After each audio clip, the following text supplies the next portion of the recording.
Welcome to lesson 2.2 of the Partnership Lab, Designing Your Partnership Development Program. In this lesson, we are going to build the system that attracts, engages, and filters potential partners. And it's important because a structured system will save you time. It will reduce a huge amount of friction and ensure you're only engaging with the ideal partners for your organization.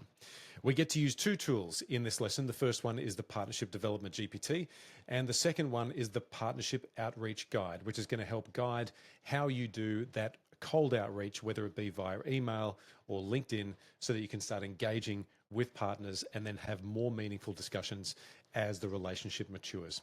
What is a partnership development program? It's the system that allows you to identify and attract those new partnerships.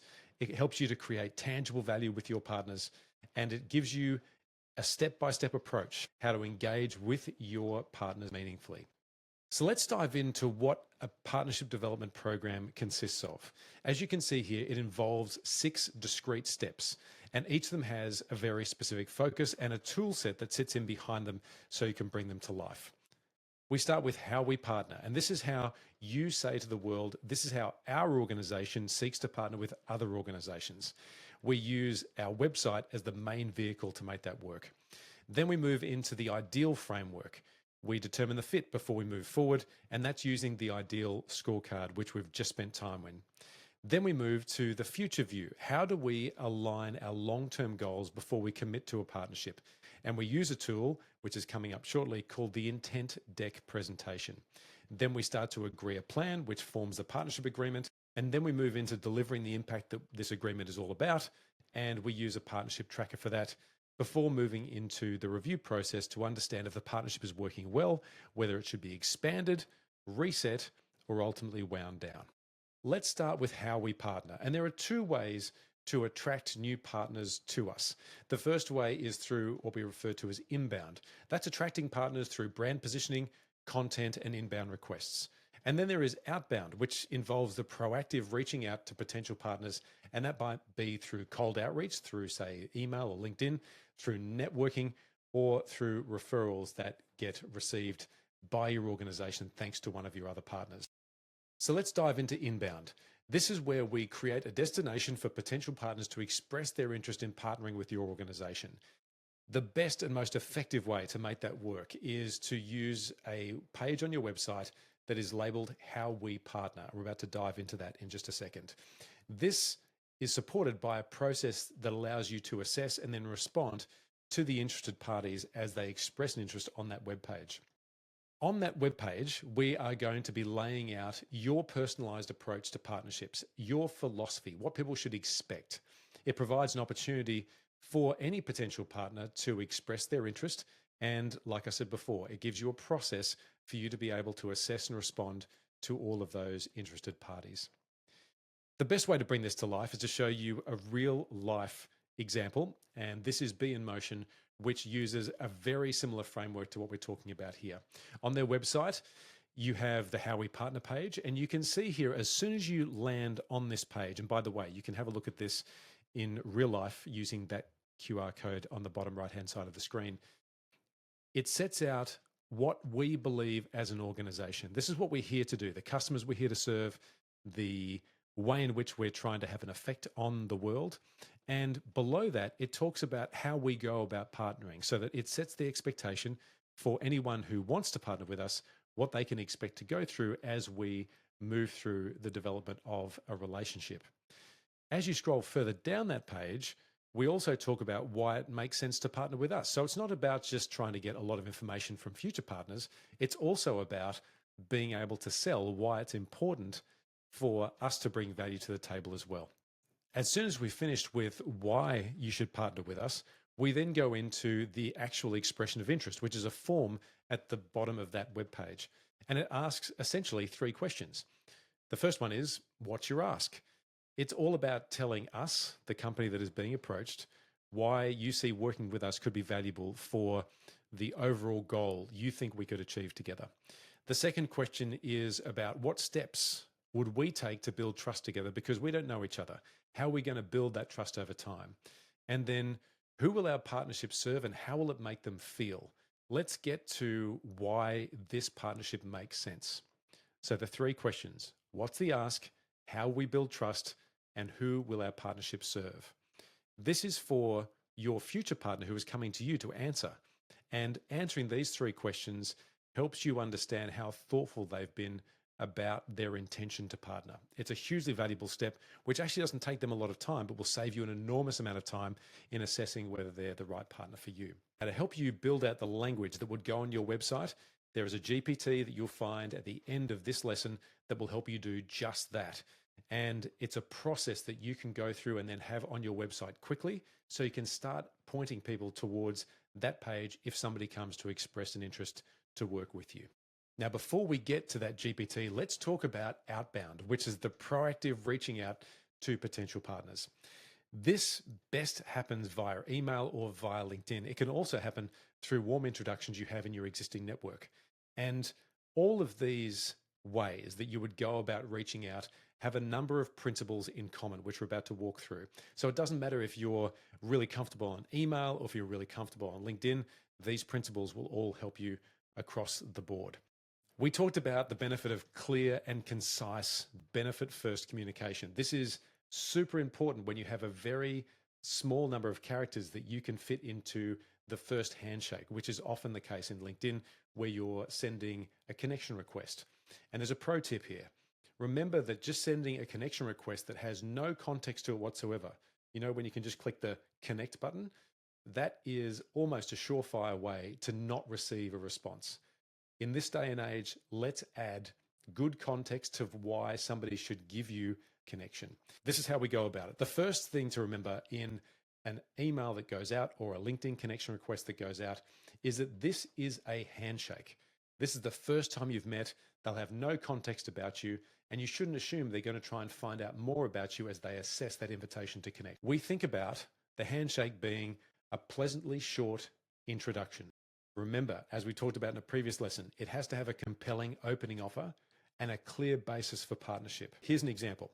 This is Amanda, who is being reached out to by me. Let's call me Harry. And I'm the CEO at IV Fluids. In this case, the way that I'm trying to build a relationship is to get to the point in a respectful kind of way.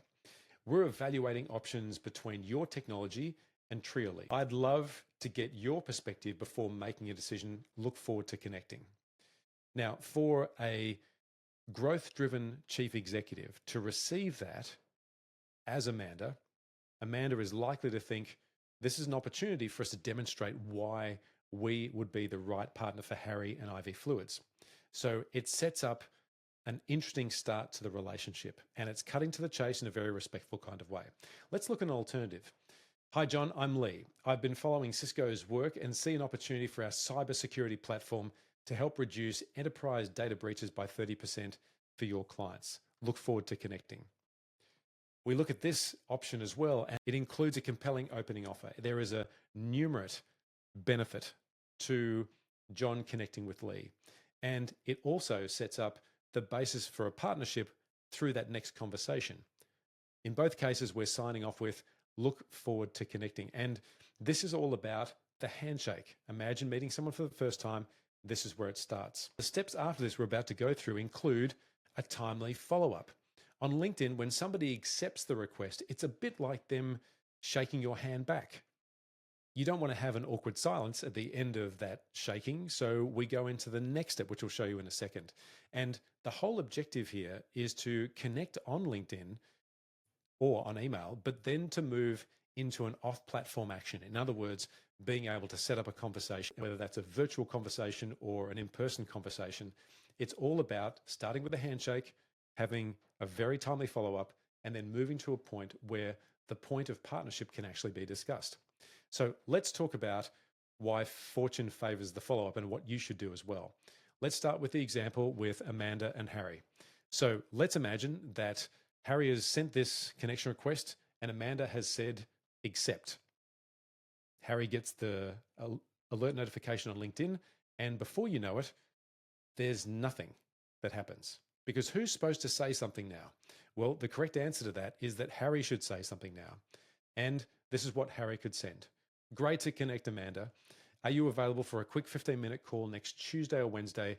My email is this, Harry. And what this is doing is two things. One, it's creating urgency around the conversation. He's already set up the conversation to say, we're trying to make a decision. Can you please help with that? He's given a timeline for when he would like to have that conversation with Amanda. And he's also surrendered his email address, which allows a signal to be sent that Harry is serious about connecting with Amanda because it is time sensitive. This is almost the exact model that I've used many times in order to actually make a decision between technologies, but also to understand more about that organization to determine if we're ideal partners or not. Just to go back full circle, the invitation has been sent, it's been accepted, and now we go into moving towards an off-platform action. Here's another example. This is the one of the previous example as well. Hi, John, it's Lee. I followed Cisco's work and see an opportunity for our cyber security platform to help reduce enterprise data breaches by 30%. For your clients, look forward to connecting. John is connected. I appreciate you connecting. Look forward to exploring how we might deepen Cisco's solutions. Are you available for a quick 20-minute chat next Tuesday, Lee? This is another great example of how you can follow up. And remember, the person on the other end of this connection, in this case, Lee, is John, is very likely to be receiving many LinkedIn requests. And most people won't do the follow-up. So you're already standing out with doing that. Remember, if you don't hear back from this request, a very gentle follow-up that says something like, hi, John, are we still okay to talk next Tuesday, is a respectful way of doing that. And you might do that maybe 2 or 3 days after this message was just sent across to John. You'll find a list of prompts just like this inside the partnership blueprint, which allows you to use and adapt these for your context. Remember, fortune always favors the follow-up. And so we want to make sure that we're constructing a great outreach to make a great first impression that is respectful of that person's time and gets to the point so that they can see value. Because if they turn around and say, actually, we're not interested in that, at least you know. There's nothing better in business than certainty. And if it's a certain no, remember, no just means no today. So if you get a decline, a polite decline, then of course you can circle back in 6 or 12 months' time and you've got that connection that you can work with in the future. Key takeaways from lesson 2.2 of the Partnership Lab. Provide a destination for potential partners to start a journey with you. Most times when people come to a company's website, they don't know how to get in to start that conversation. So they start trying to find email addresses or going through LinkedIn. Instead, give them a chance to express their interest in a meaningful way so you can make some decisions about how you'll partner with them. A strong partnership workflow equals a repeatable process. What you will find inside the partnership blueprint is that workflow which allows you to step out and make people in your team responsible for checking to see who's applied and expressed their interest, and then working out how to determine whether you should take them to the next step or not. It's important to use a mix of outbound and inbound strategies because they both work in different ways, and only engage with ideal partners that align with your growth strategy. Super important. Remember, life is too short for underwhelming partnerships. All right, the blueprint action steps. For inbound, let's go to the partnership development GPT and you'll develop your How We Partner website language. For outbound, use the partner outreach guide, which you'll find inside the blueprint to help you start developing your outreach messaging. And then let's identify 3 high-value partners that we can reach out to this week that once you put through the partnership scorecard to work out if they're ideal, then you can start reaching out to those potential new partners. In terms of next steps, there's a little bit to do in this lesson. The first one is let's get our How We Partner webpage language up and running. And then let's test the different approaches in outbound. Does email work better for you? Does LinkedIn work better for you? And remember, this is all about building the muscle to get great at this point of outreach. All right, coming up next, lesson 2.3, how to pitch, close, and onboard new partners. This will be the largest lesson inside the program. So once you're ready, click finish, and I will see you in the next lesson.